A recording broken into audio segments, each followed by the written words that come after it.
So, you started your journey as a vampire and slayed the skellies on your path, and now you're on the search for information about the game? Well, I'm here to share my knowledge from 155 hours of playing V Rising. I'll unravel the mysteries of the game and share valuable tips and tricks for everyone. For now, rise from your coffins, enjoy your stay, and learn how to start your journey as a vampire. The first quest will introduce you to the basics of the game. It's basically a gear level progression system. Unlock, craft, and equip better armor to improve your stats. The max gear level is 92, achievable by obtaining the end gear armor set. Your gear level is crucial, just improving it slightly, even only by 1, can have a huge impact on your overall performance in a fight. And no, I don't mean skill. Skill is something you need to get good at, but that we will cover at another time. Anyway, as a general rule, for each gear level you're lower than your opponent, you will deal 4% less and take 4% more damage. This does decrease as the gear level difference gets larger. Another mechanic in the game is the survival element. You must always keep up your blood because it does drain over time, or else you will suffer a slow death. Yeah, once in a while your bloodaholic, vampire, needs another shot. Just get a target of choice to about 30% health and a prompt will pop up. Now hold F or whatever you have bound to that interact button and let your vampire get that delicious blood. Just watch out, while you have your favorite snack, you're still vulnerable to the surrounding area. You can see your current blood reserves in the circle in the middle of your skill bar. The maximum is 10 liters of blood running through your system. Blood drains slowly over time and faster in combat. You will lose 1 liter of blood when you die. If you hover over the circle thing, you will discover your blood quality and type. Remember the human we sucked on? Yes, he gave me 7% blood quality of the type Rogue, unlocking new attributes. Each blood type has different attributes. You can see them here. It is split up into 5 tiers. Each tier will unlock a new attribute, depending on the quality of the blood. The best blood type you will get will be shown by a red mist around a human or creature. Make sure to look out for those. The blood will be over 90%. The worst blood type is frail. You can obtain it by eating rats and hearts. This game also offers a large list of weapons, each having its own twist. Don't be shy to check out these various weapons and their abilities. There are 11 different weapon types, 4 of them are unlocked at the start and the rest must be unlocked by killing a V-Blood carrier. Even the mace and axes can be used as weapons. And they are not weaker, just different. So the next time you deforest the entire Fabled Woods, make sure to give them a try in a battle.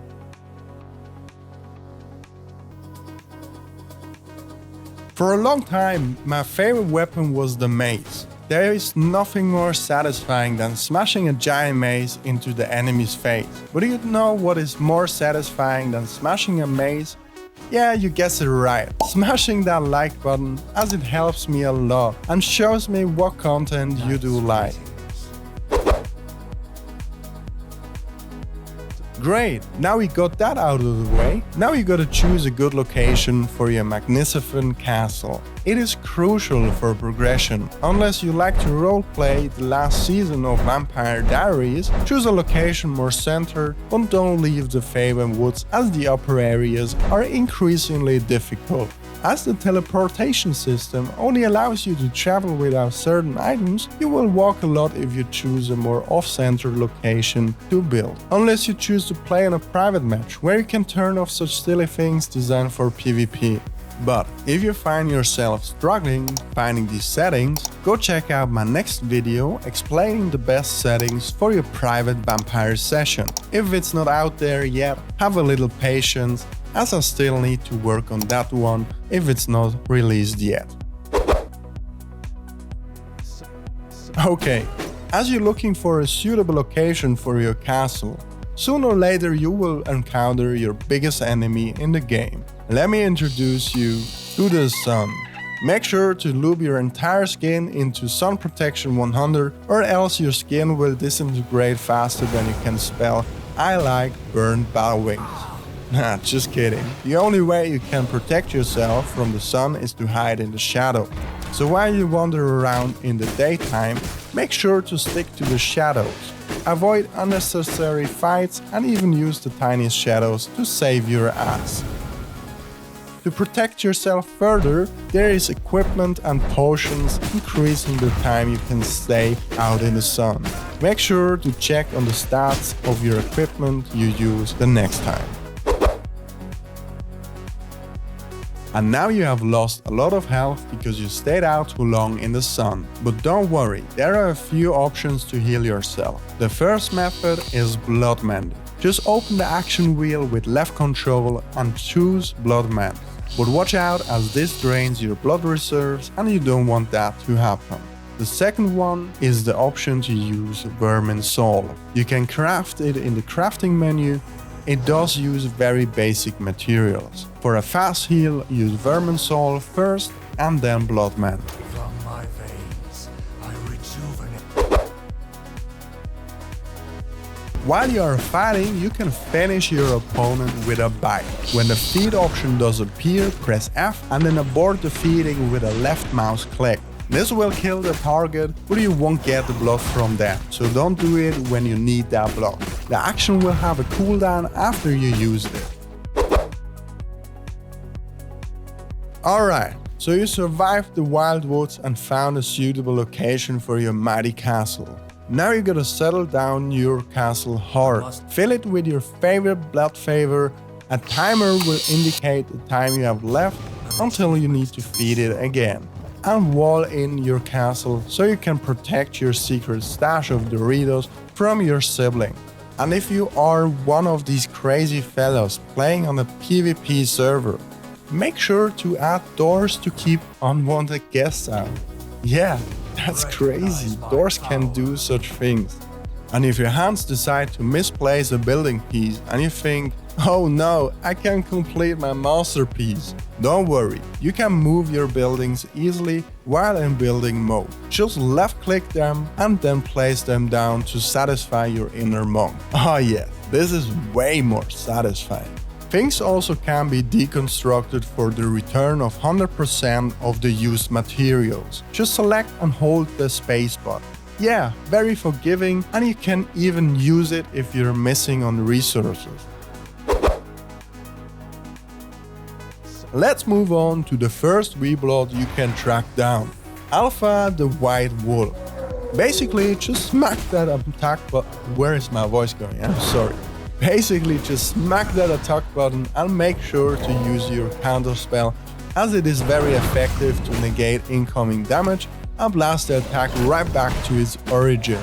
And use a spear for increased damage against creature. Unless you plan to play on brutal difficulty, where every V-Blood gets an additional skill, this should be another problem to deal with. Combat in the early game is very forgiving, but to avoid losing your status against the alpha, make sure to keep the distance so you can analyze the patterns of his attacks. Knowledge acquired. But if you want an in-depth analysis of all the 57 bosses in V Rising, just let me know in the comments down below by typing Alpha is a hard boss. But let's get further. Talking of going further, make sure to use the wolf form, as it is way faster to traverse the large woods. You also have 2 dashes to avoid attacks. But you also can get yourself a horse to travel even faster. You can attain it in the Dunley Forest, but be aware, you will encounter higher level enemies. Horses do differ in stats. Max speed determines the highest speed a horse can reach. Acceleration, how fast it reaches max speed, and rotation speed, how well the horse can turn. Make sure to feed your horse or it will die, and you can give it a name so you have a friend in a private match and don't be alone. But if your horse gets killed, make sure to get revenge on these filthy evil humans because he will never return. Ever. I miss you, horse. He was a good boy. Is my horse dead? My horse is dead. No. Oh, my horse died. Oh, come on. Just died. No. Okay, let's move on and fight the next 3 V-Blood. After you defeated each one, you will unlock a new combat skill. Feel free to unlock whatever you like. There's no wrong. Only remember, these offensive skills are very shiny and deal a lot of damage, but defensive skills like Blood Rite can get you easily out of a bad situation, so maybe try a defensive skill as well. You will thank me later when you reach mid to late game. As we are talking about skills, make sure to read the tooltip of the skill you're using. Don't be me and ignore one of the most powerful effects of the dash. Okay, let me explain dashes to you. Not only will you get iframes, also your next primary attack that hits a target heals you for 5% of your maximum health. So if you can, after using a dash, use your primary attack to heal mid-fight. When you unlock the stone walls, you will need a lot of stone bricks to upgrade your castle. And don't be shy to craft multiple grinders to fasten up the process. Pro tip: the smaller your rooms are, the faster you will profit from a roof over your head and a faster production. And while you are waiting, now and then remove the surrounding debris around your castle so you can keep these grinders running. Nothing is worse than waiting on your materials to refine. And don't worry, these trees and stones will appear again after a few minutes of playing. And if you run out of tiles to expand your castle, upgrade your castle heart for a cheap cost of 12 leather and 12 copper ingots to the second tier. With the vanilla settings, you can expand from 50 tiles up to 140 tiles, so you can place your whole mansion down. Upgrade your gear whenever you can. As I said, gear level makes the difference in a fight. Look at me when I'm fighting this V-Blood under gear. This just takes ages. And now look at me when I have equal gear level to my enemy. Yes, correct. My damage idea gets lower the lower my level is compared to the enemy, indicated with these gray numbers. So make sure to prepare yourself for a fight. Talking of preparing yourself for a fight, don't sleep on potion. For example, the Brew of Ferocity increases your power by 3 points. 3 points might not sound small, but in the early game this will make a difference. So if you struggle in a fight, you might want to give them a try. Now you might ask yourself, how do I get better gear after the Night Stalker set? Well, to unlock better gear in this stage, you gotta use the research desk. Use the research desk to get the proper research on things like how to subscribe to my channel and leave me a like, as I do really enjoy creating content for you and it shows me what you like. Now that was not smooth, but I had to put it in there, okay? Let's move on. Let's get back to the research desk. You can get advanced recipes from here, but you must unlock these ancient blueprints with books you find or use 50 papers unlocking a random blueprint. And don't rely on luck to discover them all. It is better to craft the next armor upgrade and just ignore the set bonuses, as these are for the nerds. To unlock all the recipes you will need food, 2,150 papers. You can craft paper at the paper press with sawdust and plant fiber, but you will need to defeat Nicholas the Fallen to unlock the paper press. Well, prepare yourself to grind your ass off and sell your soul to the vampire lord Nerdula. Get it? Nah. Okay, I will leave that in the room and you can think about it. Take your time.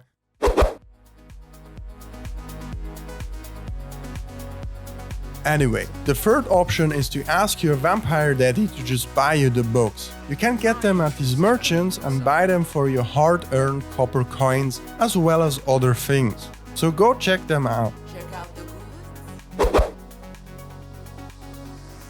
Upgrading your coffin to stone will not only protect you from the sun, regenerate your health and stop your blood loss, but also protect you from other thirsty vampires, while the wooden one can be destroyed. And don't forget, if you lock out your vampire, you will be and stay vulnerable to the sun if you play on a server. What I want to say, let your vampire get a break and rest him in a coffin. Defeating Grayson the Armorer will unlock a better storage system, so even my unorganized ass can find my piles of stone dust. Build all of them so you can store almost all of your materials in these containers and organize it instantly. Just drop your loot by clicking this button. And a quick one, you can farm sulfur and kill enemies by shooting these boxes and letting them explode by them. Very much fun.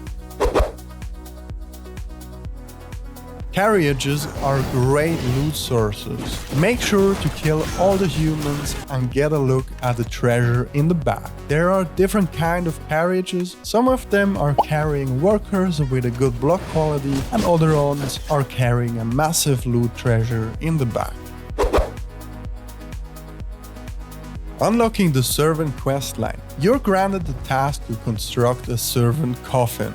After that, you will be able to dominate a human. Bring that human to about 30% of its health and make sure to not kill them. Yeah, it happened to me.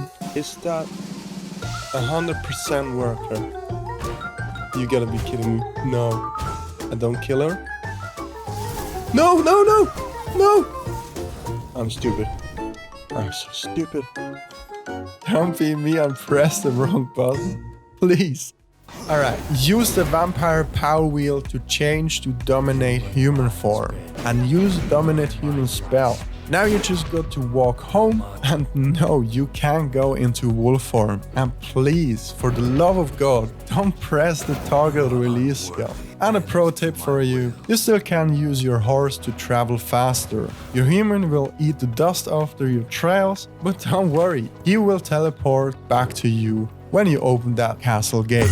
Congratulations! You got your first human and now you gotta wait only 40 minutes. After a quick break, you can name your servant something like Butterbee and release him. If you have any better names for your servants, please leave it in the comments, as I'm really bad at making names.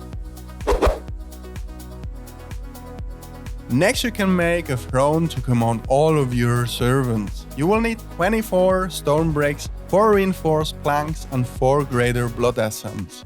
The reinforced planks you won't be able to craft yet, but you can find them in the loot from the Dunley farmland. And if you don't have the 4 greater blood essence lying around, just go farm the camps and the V-block carrier.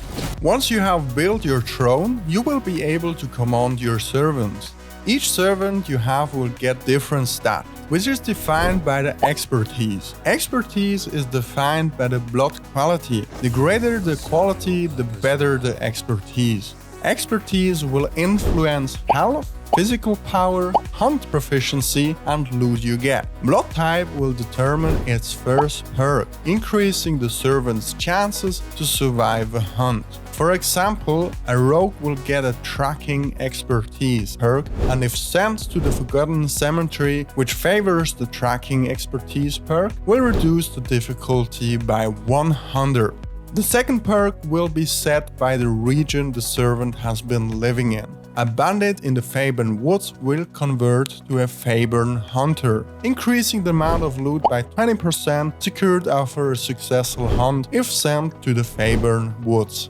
Now equip your servant with the best gear you have lying around, and we will send a bad boy on its first hunt. Select the region that will fit your servant and check on the loot that you will get, and add your servant to the hunt and then check for the difficulty as well. It should be lower than your servant's hunting proficiency. You can also party them up to hunt together, increasing the gain loot and hunting proficiency even further. One more thing is to set the duration. Decreasing the duration will make the operation way more difficult and the injury chances rises.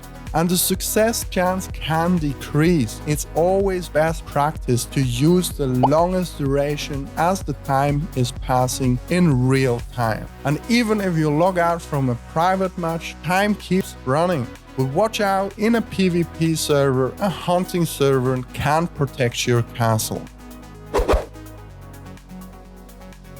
You must fight Cody the Ferocious Bear before you can enter the bandit stronghold to conquer the throne of Quincy the Bandit King. Great, and with his defeat, you're now done with the Faburn Woods.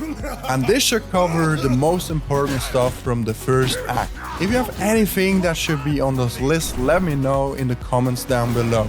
If you enjoyed this V Rising beginners tips and tricks, hit the like button as well. And as always, thank you for watching in the first place. See you in the next one. Adios.